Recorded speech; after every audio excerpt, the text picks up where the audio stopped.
오랜만에 우리 주찬양 연주를 듣고 하나님께 영광의 박수를 치게 돼서 너무 기쁩니다. 큰 용기를 내셨습니다. 고맙습니다. 감사합니다. 여러분, 좀 우리 영혼이 살아나는 것 같아요. 주일날 우리 찬양이 있고 또 학교로 연주가 있고 또 우리 새 가족을 환영하게 되고 얼마나 기쁜지로 말할 수가 없습니다. 이런 기쁨의 은혜가 늘 우리 교회에 충만할 것을 믿습니다.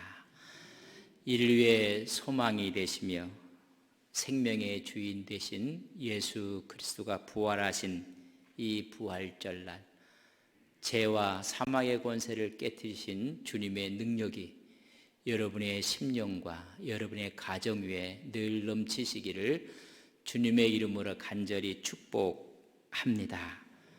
주님의 부활로 인류는 절망의 골짜기에서 소망을 얻게 되었습니다. 여러분, 인생에게 새로운 소망이 부활로 우리에게 다가오는 것입니다.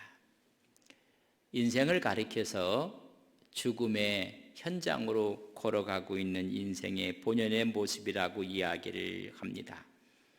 여러분, 인생의 죽음은 인생의 마지막에 찾아오는 것이 아닙니다. 태어날 때부터 잠재되어 있는 것이 죽음입니다. 우리는 이 세상의 죽음의 세력 안에서 태어나고 죽음의 세력 안에서 여러분 살아가게 되고 마지막 죽음으로 끝을 맺게 되는 것입니다. 여러분, 죽음이 죽음만이 아니라 태어날 때부터 죽음은 우리와 함께 하는 것입니다. 이유가 있습니다. 아담의 죄 때문에 그렇습니다. 그 죄로 인해서 우리는 삶의 일부가 죽음이 되고 말았습니다. 죽음의 세력 안에 있다는 것입니다. 그러나 아담이 범죄하기 전에는 죽음의 공포가 인간을 지배하지 못했습니다. 왜냐하면 하나님이 동행했기 때문에 그렇습니다. 범죄하는 순간 하나님은 떠나고 말았습니다. 죽음이 지배하는 세상이 되고 말았습니다. 죽음의 공포가 온 인류에게 미치게 되었습니다. 이 죽음의 세력을, 이 죽음의 굴레를 우리 주님께서 벗게 하기 위해서 이 땅에 오신 것입니다. 하나님이 예수 그리스도를 이 땅에 보내심으로 십자가에 죽게 하심으로 죄의 세력을 하나님께서 무너뜨린 것입니다. 죽음의 세력을 하나님께서 없애주신 것입니다. 성서는 분명히 말한 사망아 내가 쏘는 것이 어디 있느냐, 사망의 죽음의 권세가 어디 있느냐, 사망에 쏘는 것은 죄라. 그 죄를 우리 주님이 다 짊어지시고 십자가상에서 대속의 죽음을 하신 것입니다. 이제는 죽음의 권세가 없어졌다는 것입니다. 우리가 죽지만은 그것이 영원한 하나님의 나라로 들어가는 관문인 것을 말씀해 주고 있습니다. 스데반 집사가 주님이 부활하신 이후에 하나님의 말씀을 전하다가 돌에 맞습니다. 마지막 죽음의 현장에서 여러분, 하나님의 존전을 바랍니다. 하늘이 열리고 보좌에 앉으신 하나님을 바라봅니다. 보좌 우편에 우뚝 서신 주님을 바라봅니다. 죽음이 마지막인 줄 알았더니 죽음의 권세가 우리를 멸망시키지 못하고 단지 하나님 앞으로 가는 관문일 뿐인 것을 깨닫게 됩니다. 그때 스데반의 얼굴은 천사의 얼굴로 변합니다. 죄의 세력이 우리를 지배하지 못한다는 것입니다. 예수님의 부활은 단순한 기적으로만 치부하면 안 됩니다. 하나님이 이루시는 구원의 역사입니다. 예수님의 부활은 예수님만의 부활이 아닌 것입니다. 우리 모두가 부활의 영광에 동참할 것을 말씀해 주고 있습니다. 죽음의 세력이 제거되고 우리 모두도 주님처럼 마지막 부활될 것을 믿습니다. 그걸 보여주신 것입니다. 부활의 생명이 있으면 우리는 죽음이라는 관문을 통해서 하나님의 영원한 세계로 들어가는 하나의 문일 뿐입니다. 그래서 마지막 이 땅에서 사셨다가 하나님의 부르심을 받게 되면 우리는 천국 환송 예배를 드리게 되는 것입니다. 이제 우리는 죽음을 두려워할 필요가 없습니다. 부활의 생명이 들어오는 순간 여기서부터 우리는 영원한 삶이 시작이 되는 것입니다. 감동적인 이야기를 들려드리겠습니다. 어느 부활절이 다가올 때 영국의 한 마을에서 새로운 목사님이 한 교회에 부임을 하게 되었습니다. 동네 사람들이 새로운 목사님이 오셨다는 이야기를 듣고 첫 설교 시간이라는 것을 알게 되어서 그 마을에 있던 수많은 사람들이 교회로 오기 시작했습니다. 드디어 목사님의 첫 설교가 시작이 되었습니다. 그때 이런 이야기를 하셨습니다. 어느 바닷가 마을에 어머니를 먼저 보낸 한 남편이 있었고 그에게 어린 아들이 하나 있었습니다. 자기 생명처럼 사랑하는 아들과 아버지의 관계였습니다. 어느 날 아들은 친구와 함께 놀다가 조그만 배를 타고 바닷가로 나가게 됩니다. 근데 갑작스럽게 풍랑이 치기 시작했고 강한 바람으로 파도가 일렁이기 시작했습니다. 그의 아버지는 등대직이었습니다. 등대에서 바라보니 아들이 탄 조그만 배가 전복될 것처럼 출렁거리고 있는 모습을 보게 됩니다. 깜짝 놀라서 등대에서 내려와 조그만 보트 하나에 몸을 싣고 풍랑이 있는 아들이 있는 쪽으로 노를 저 갑니다. 아들에게 갔지만은 아버지는 절망하고 말았습니다. 그 사이에 탔던 조그만 배에 물이 들어왔고 파도에 휩쓸려 배는 전복되고 말았습니다. 가만히 보니 아들과 친구가 물에 빠져 있는 모습을 보게 됩니다. 그러나 아버지가 갖고 갔던 조그만 배는 세 사람이 탈 수 없는 배였습니다. 만약 세 사람을 태우면 그 배도 뒤집혀질 수밖에 없는 상황이었습니다. 두 아이들이 빠져 있을 때 하나는 아들이요 하나는 아들의 친구였습니다. 아들의 친구의 얼굴은 어두워지고 말았습니다. 포기한 얼굴이었습니다. 아버지는 자기 아들에게 손을 내밀었습니다. 내밀다가 갑자기 아버지가 손을 거두고 말았습니다. 아들은 깜짝 놀랐습니다. 아버지를 바라보고 있을 때 아버지가 이야기합니다. 아들아, 미안하다. 너는 죽으면 천국 가는 예수를 믿는 내 아들 아니냐? 그러나 너희 친구는 예수님을 모르고 있지 않니? 그 말을 했습니다. 아들은 아버지를 한참 쳐다보고 마지막에 미소를 띄웠습니다. 그러면서 말합니다. 아빠, 맞아요. 하면서 하는 말이 아빠, 천국에서 만나요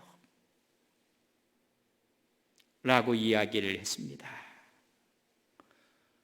아버지는 아들이 아니라 아들의 친구를 자기 배에 올려 태우고 흘러내는 눈물을 감추면서 노를 저 육지에 다다르게 되었다는 설교의 말씀을 했습니다. 그 말씀을 들었던 거기 모였던 사람들이 모두가 촉촉하게 눈가에는 눈물이 젖어 있었습니다. 드디어 찬송가를 부르는 시간에 뒤쪽에 동네의 젊은 불량배 같은 청년들이 와서 앉아 있었습니다. 그들이 말합니다. 뭐야? 저 이야기는 무슨 말이야?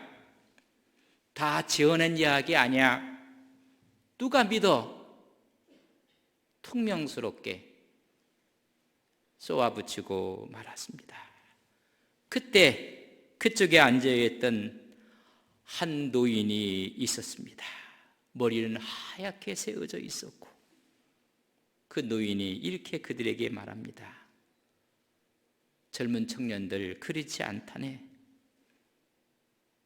그 말이 거짓이 아니고 치은한 얘기가 아니라네.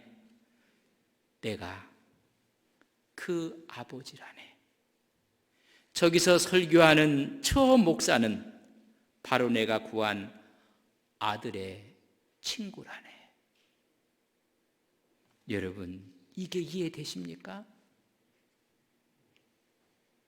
이게 부활인 것입니다. 예수님만이 부활이 아니라 우리의 부활에 대한 이야기를 이야기하고 있습니다. 이것이 이해가 되어져야 합니다. 이것은 차원의 문제인 것입니다. 하루살이와 잠자리가 하루 종일 놀았습니다. 잠자리가 하루살이를 보고 이렇게 이야기했습니다. 오늘 그만 놀고 내일 다시 만나서 놀자라고 인사를 했습니다. 잠자리는 깜짝 놀랐습니다. 내일이 무엇이야? 내일? 그렇게 물었습니다. 이제 잠자리하고 참새하고 가을 하늘을 나르며 정말 재미있게 놀았습니다.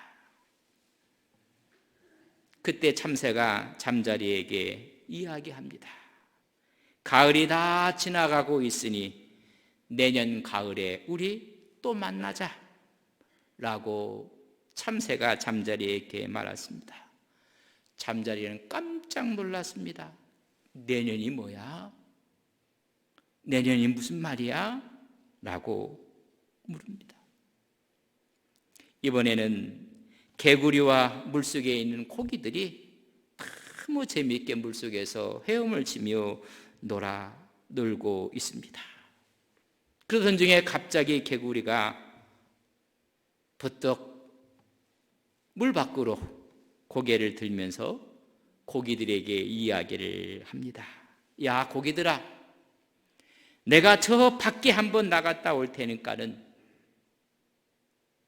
그때까지 기다리고 여기 있으라고 했습니다. 고기들이 깜짝 놀랐습니다. 저 물밖이 뭐야? 그때 개구리가 이야기를 합니다. 저 물밖에는 꽃이 있고 나비가 나르고 새가 하늘을 나르고 하늘에는 해가 있고 밤이 되면 달이 있고 별이 있는 아름답단다. 물고기는 말합니다. 도대체 저 밖이 무엇인데? 여러분, 이게 차원의 문제입니다. 저 천국을 이야기해도 천국이 뭔데? 부활을 이야기해도 부활이 무엇인데? 기독교는 부활 위에 세워진 신비한 하나님의 말씀의 종교입니다. 우리는 이해할 수 없다 할지라도 새로운 차원의 신비가 부활인 것을 우리에게 말씀해 주고 있습니다. 초대교회의 복음의 원형, 특별히 기초를 다진 것은 부활이었습니다. 빈 무덤이 수많은 사람들이 부활한 주님을 만난 목격담이 주님의 부활을 이야기해주고 있습니다. 누가복음 23장 3절에 보면 들어가니 주 예수의 시체가 보이지 아니하였더라. 빈 무덤 부활을 이야기해주고 있습니다. 여러분, 그뿐인가요? 주님이 부활한 모습을 본 사람이 한두 사람이 아닙니다. 성경은 20군데 넘게 부활한 주님을 만났던 것을 기록하고 있습니다. 게바에게 보이고 12 제자에 보이고 야고보에게도 보이고, 그뿐입니까? 고린도전서 15장 6절에 보면 그 위에 500의 형제에게 일시에 보이셨나니 500명이 넘는 형제들에게 일시에 다 보였다고 말씀해 주고 있습니다. 만삭되지 못한 나 바울에게도 보였다고 말씀해 주고 있습니다. 여러분, 초대교회가 세워진 그 원형의 복음은 여러분 부활이었습니다. 초대교회의 믿음은 심오한 깨달음이 아니었습니다. 예수가 부활했다는 사실 위에 출발을 한 것입니다. 기독교의 출발은 어떤 교리의 깨달음보다는 부활이라는 실제적인 사건에 그 기초를 두고 있습니다. 사복음서를 보면 사복음서에 기록한 저자들이 기록하고 싶었던 것이 있습니다. 전하고 싶었던 것이 있습니다. 예수님께서 이 땅에 오셨고 우리를 위해서 십자가상에서 대속의 죽음을 가지셨고, 죽으신 후 사흘 만에 그가 부활하셨고, 부활한 그 주님을 만났다는 것을 남기고 싶었던 것입니다. 부활한 주님을 만났다는 이야기를 해주고 있습니다. 그러나 오늘 우리 속에 이 부활의 실제를 많은 사람들이 의심을 하고 있습니다. 여러분, 그렇지 않습니다. 오늘 있는 많은 사람들이 오히려 실제 역사 사건이라기보다는 부활의 의미만을 취하자고 하는데 잘못된 사고고 잘못된 신앙인 것입니다. 두 번째는 십자가였습니다. 십자가와 부활은 하나라는 사실을 바로 그들의 신앙의 기본이요 출발이었습니다. 우리는 복음의 두 기둥을 십자가와 부활이라고 이야기를 합니다. 십자가는 부활을 전제하고 부활은 또한 십자가를 전제하는 것입니다. 동전의 양면과 같은 것입니다. 하나입니다. 십자가는 속죄 사건이고 그래서 우리를 의인으로 만들어 주셨고, 부활은 의인된 우리가 그 의인된 삶을 살 수 있도록 원동력을 주는 힘의 원천이 부활인 것입니다. 초대교회가 초대교회로의 역할을 감당할 수 있었던 이유는 십자가와 부활이었습니다. 세 번째, 원형의 복음은 부활하신 그 주님이 나와 함께 한다는 신앙이었습니다. 임마누엘, 통행하고 있다는 것입니다. 우리는 십자가를 믿고 우리는 부활을 믿습니다. 그분이 우리의 주인 되심을 믿는 신앙인 것입니다. 코람데오, 항상 우리가 주님 앞에 있다는 임재의식인 것입니다. 부활이 실제인 것처럼 하나님이 내 안에 있는 것도 실체라고 믿는 것입니다. 하나님과 내와 함께 했다는 그 믿음이 초대교회의 삶의 변화를 일으킨 것입니다. 함께 했던 그들, 성서는 사도행전 11장 26절에 이렇게 이야기합니다. 만남에 안디옥에 데리고 와서 둘이 교회에 1년간 모여 있어 큰 무리를 가르쳤고, 제자들이 안디옥에서 비로소 그리스도인이라는, 저들 속에는 그리스도가 있다, 그리스도에 속한 자라는 말을 듣게 되는 것입니다. 네 번째는 여러분 재림이었습니다. 바로 이것이 초대교회를 초석을 놓은 것입니다. 사도행전 1장 11절에 보면 이르되 갈릴리 사람들아 어찌하여 서서 하늘을 쳐다보느냐 너희 가운데서 하늘로 올라오신 이 예수를 하늘로 가심을 본 그대로 다시 오실 것이라고 말씀해 주고 있습니다. 오시는 주님을 기다릴 게 어떤 고통도 어떤 핍박도 어떤 아픔도 견딜 수가 있었습니다. 부활과 십자가와 오늘 그들과 함께 한다는 동행과 재림 신앙이 초대교회의 교회를 견고하게 한 것입니다.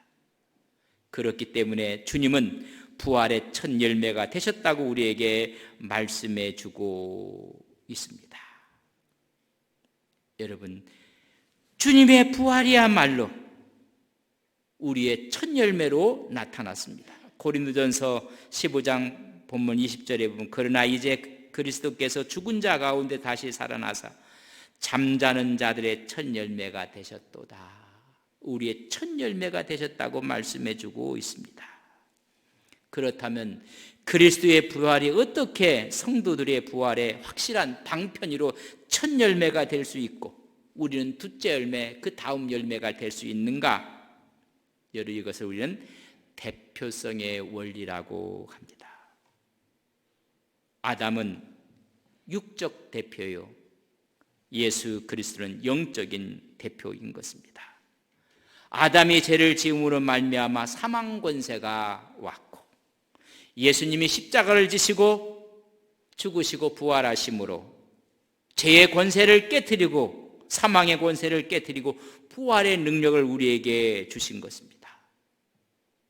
먼저 이 부활이 있음을 요한복음에서 말씀하고 있습니다. 요한복음 11장 44절에 보면 죽은 자가 수족을 동인 채로 나오는데 여러분 나사로입니다. 나사로야 나오라 했을 때 나사로가 다시 살아났습니다.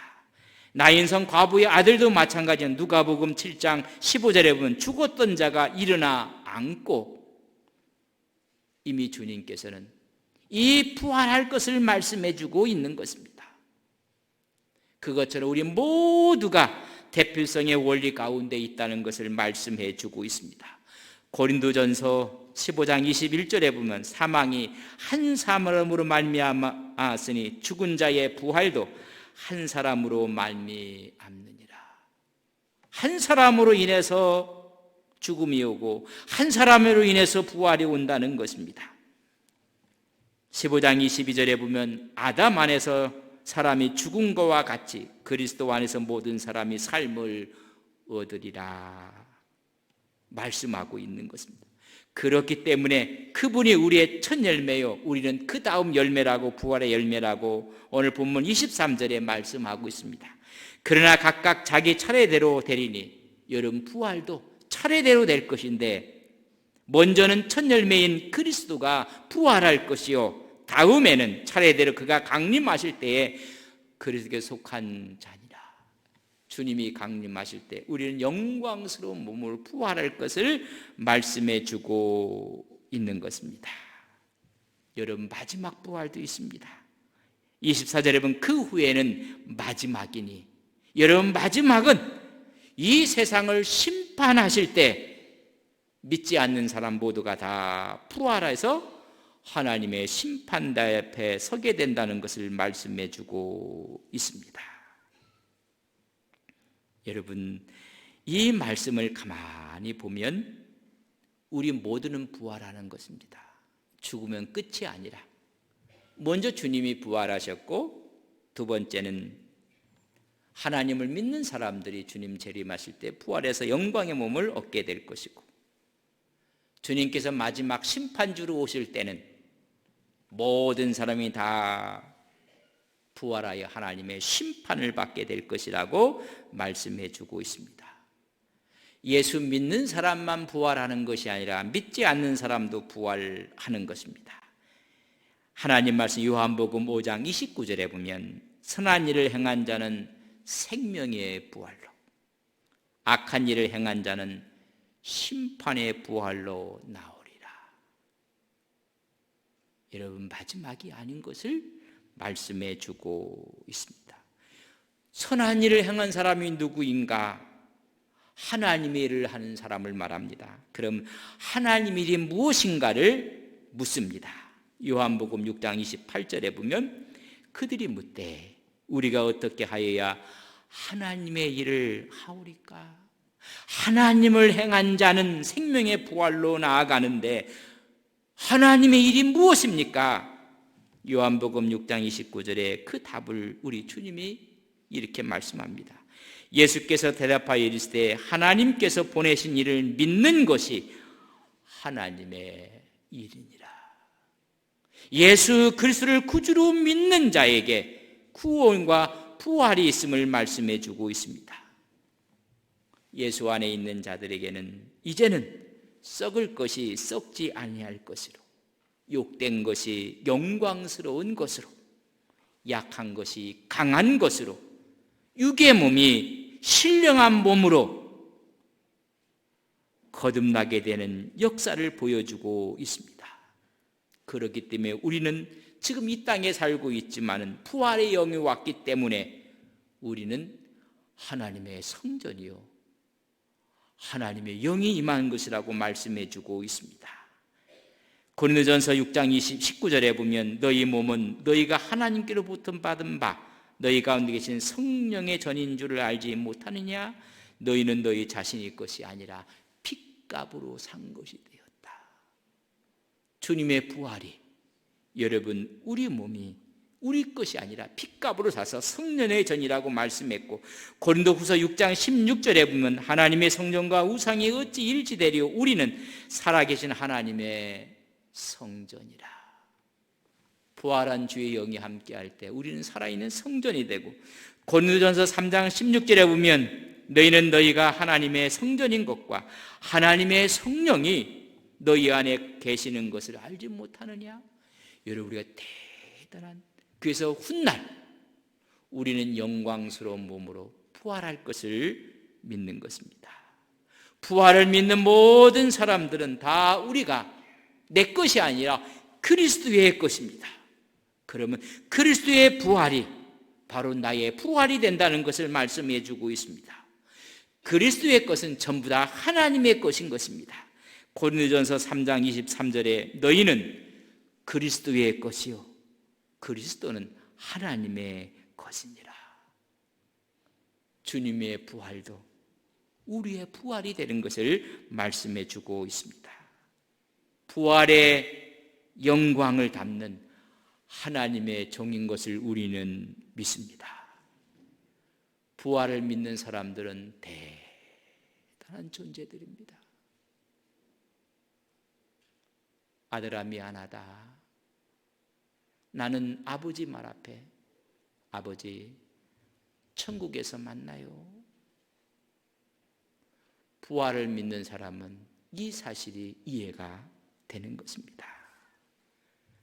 우리는 부활을 믿습니다. 그렇기 때문에 모든 것을 이길 것을 믿습니다.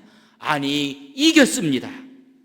오늘 전부 다 어려운 가운데 코로나19 가운데서도 새 소망을 간직하고 모두가 부활의 능력으로 승리하시는 온 성도님들이 되시기를 주님의 이름으로 간절히 축복합니다. 함께 다 일어나